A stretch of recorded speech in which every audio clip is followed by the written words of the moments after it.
আল্লাহ পাক অবাক হয়ে যান সেই যুবককে দেখে, যার প্রবৃত্তির তাড়না নাই, সে আল্লাহর দ্বীনের পথে ছুটছে। এই যুবককে দেখে আল্লাহ পাক অবাক হয়ে যান, এবং তার দোয়া যেভাবে কবুল হবে, একজন মানুষ যার পা কবরে অলরেডি চলে গেছে, তার দোয়া কি সেভাবে কবুল হবে? দুজন ইবাদত সমান। এই বয়সে আপনি অনেক কিছু করতে পারেন। আপনি চাইলে এখন বড় সন্ত্রাসী হতে পারবেন, বড় জেনাকারী হতে পারবেন, আপনি চাইলে টিকটক সেলিব্রিটি হতে পারবেন, আপনি চাইলে এখন আরো আরো খারাপ লাইনে যে মাদক সেবন করতে পারবেন, 30-40টা গার্লফ্রেন্ড চেঞ্জ করতে পারবেন, আপনাকে কেউ বাধা দিবে না। আপনি চাইলে 1-2 হাজার টাকা দিয়ে জেনা করতে পারবেন, উন্মুক্ত সব আপনার জন্য।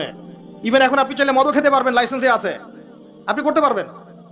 এই সময়টা আল্লাহ পাক দেখতে চান আপনি কি করেন।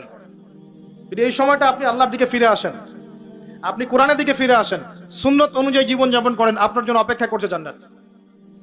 কি চান আপনি সিদ্ধান্ত নেন।